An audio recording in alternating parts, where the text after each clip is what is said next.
plano hermenêutico, a teoria das antinomias jurídicas está ligada ao problema da coerência do sistema jurídico. Para que um sistema seja coerente, é necessário que os seus elementos não entrem em contradição entre si. No direito, os elementos que compõem um sistema jurídico podem entrar em conflito, surgindo assim as chamadas antinomias jurídicas. Geralmente, isso ocorre quando diferentes normas jurídicas permitem e proíbem o mesmo comportamento, o que suscita uma situação de indecisão que requer uma solução. No que se refere à classificação das antinomias jurídicas, podemos falar das antinomias próprias e das antinomias impróprias, como a teológica, valorativa, principiológica e semântica. As antinomias próprias se verificam toda vez que uma norma jurídica proíbe uma dada conduta, enquanto outra norma jurídica faculta a mesma conduta, o que ocorre quando um soldado recebe a ordem de um oficial para fuzilar o prisioneiro, sendo crime tanto descumprir a ordem do superior hierárquico quanto praticar o delito de homicídio. As antinomias impróprias são aquelas contradições mais sutis entre as normas jurídicas envolvendo o conflito de valores, finalidades, sentidos e terminologias do sistema jurídico. A antinomia imprópria teológica ocorre quando uma norma jurídica estabelece os meios para a aplicabilidade de outra norma jurídica, mas os meios diferentes oferecidos se revelam incompatíveis com o fim previsto na norma originária. Como sucede uma lei que fixa o valor atual do salário mínimo, não atendendo às necessidades vitais do trabalhador, aludidas na norma constitucional do artigo 7º da Constituição de 1988, a antinomia imprópria, valorativa, sucede toda vez que ocorre uma discrepância entre os valores cristalizados por duas ou mais normas jurídicas. Quando a ordem jurídica pune mais severamente uma infração social branda e mais levemente uma infração social mais grave, como ocorre uma punição mais severa dos crimes de furto e roubo, quando comparada com a punição dos crimes contra a administração pública no Código Penal brasileiro, potencialmente mais lesivos para o conjunto da sociedade,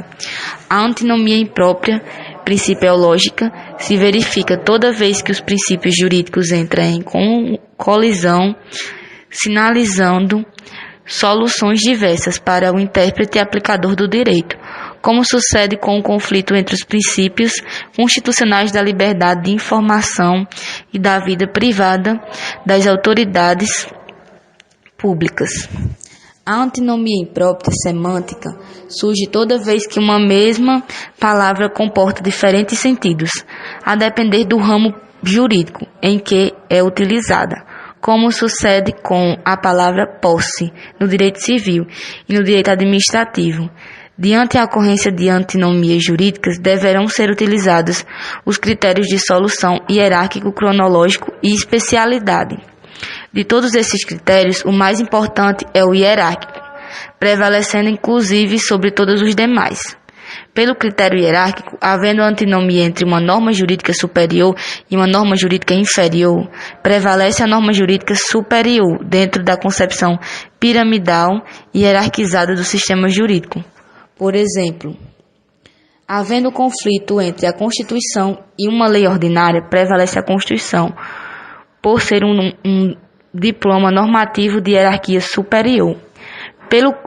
critério cronológico, havendo uma antinomia entre a norma jurídica anterior e a norma jurídica posterior que verse sobre a mesma matéria, ambas da mesma hierarquia, prevalece a norma jurídica posterior. Por exemplo,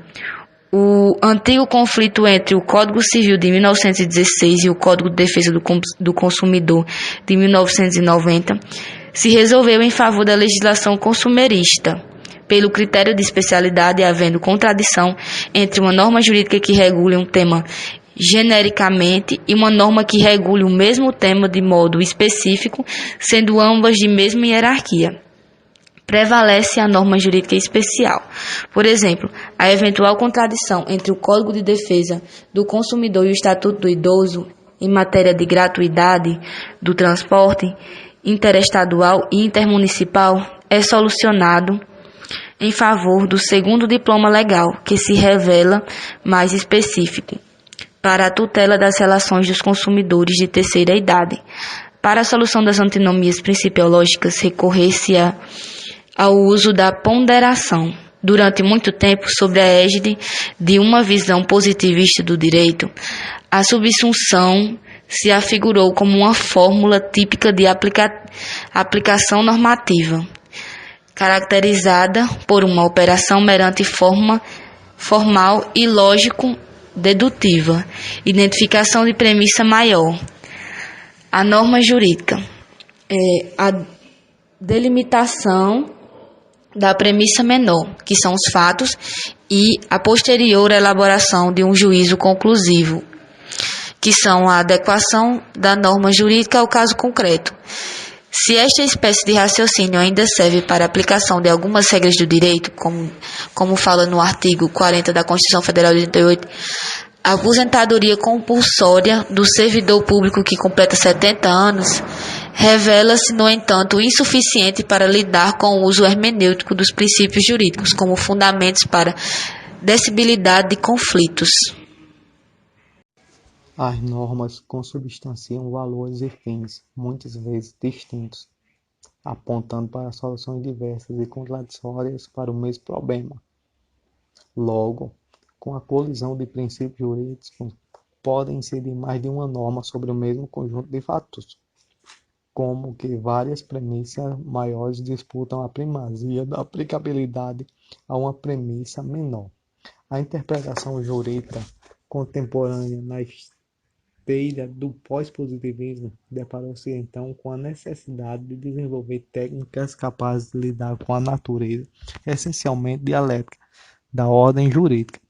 no tutelar interesses potencialmente conflitantes, exigindo um novo instrumento metodológico para a aplicação do direito à ponderação.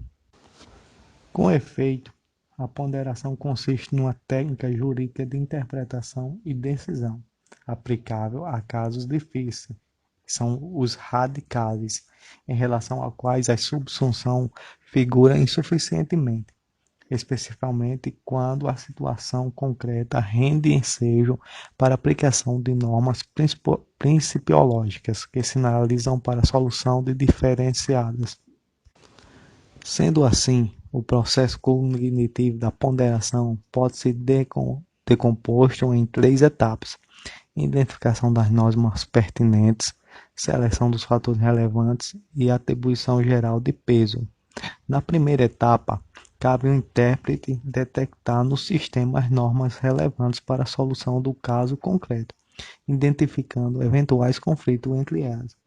Ainda nesse estágio, os diversos fundamentos normativos são agrupados em funções da solução que estejam sugerida por eventuais conflitos entre elas. Ainda neste estágio, os diversos fundamentos normativos são agrupados em função da solução que estejam sugeridas. Por sua vez, na segunda etapa, cabe examinar os fatos e as circunstâncias concretas do caso concreto e sua interação com os elementos normativos. Daí a importância assumida pelos fatos e pelas consequências praticadas da incidência da norma. Enfim, na terceira etapa, os diferentes grupos de normas e a repercussão dos fatos do caso concreto estarão sendo examinados de forma conjunta, de modo a apurar o peso que deve ser atribuído a diversos elementos em disputa e,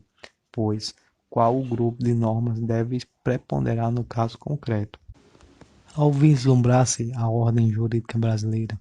não faltam exemplos de aplicabilidade do raciocínio ponderativo. O debate acerca da realização de coisas julgadas, onde se contrapõem os princípios da segurança jurídica e o princípio da realização da justiça. A